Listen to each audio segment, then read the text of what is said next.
நெகேமியா அவர் நல்ல ஒரு வாழ்க்கை, எங்க சிறைப்பட்டு போய் அவர் வந்திருந்தாலும் எங்க இருக்கிறார்? அவரு அரண்மனையில என்ன வேலை செய்தாரு? ராஜாவுக்கு பணிவிடை, நல்ல பொசிஷன். இதெல்லாம் நான் சீக்கிரமா சொல்றேன்.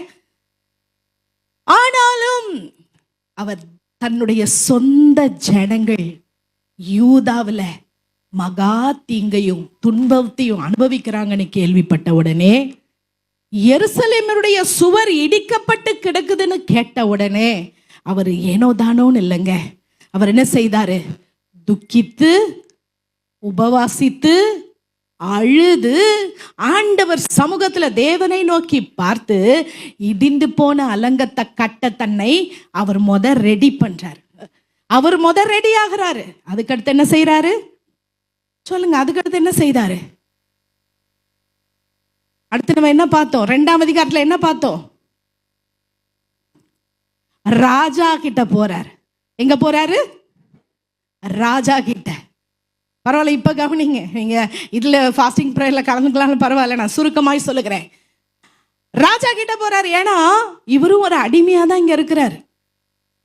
ராஜா கிட்ட போய் பர்மிஷன் கேட்கிறாரு. ஏன்னா ராஜா அனுமதி கொடுத்தாதான் இவர் எங்க செய்ய முடியும், எங்க போக முடியும்? எருசலேமுக்கு போக முடியும். ராஜா கிட்ட அப்படியே ஸ்ட்ரெயிட்டா போய் கேட்கல. அவர் என்ன செய்யறாரு? ராஜா கிட்ட போய் கேட்கறதுக்கு முன்னாடி அவர் என்ன பண்ணாரு? ஜெபம் பண்ணார். நான் ராஜாவை பார்க்க போறேன், ராஜா கிட்ட என்ன செய்யுங்க, ஃபேவர், தயவு கிடைக்க செய்யுங்கன்னு சொல்லி ஜெபம் பண்ணிட்டு ராஜா கிட்ட போய் ஆரம்பிக்கிறதுக்கு முன்னாடியே ராஜாவே என்ன செய்யறாரு? வாலண்டியரா இவர்கிட்ட கேட்கிறாரு, ஏன்பா உன் முகம் வாடலா இருக்கு, எப்பவுமே இப்படி இருக்காதே, ஏன்னு கேட்கிறாரு. ஆண்டவர் அதற்குரிய வழியை தானாவே என்ன செய்யறாரு? திறந்து கொடுக்கிறாரு.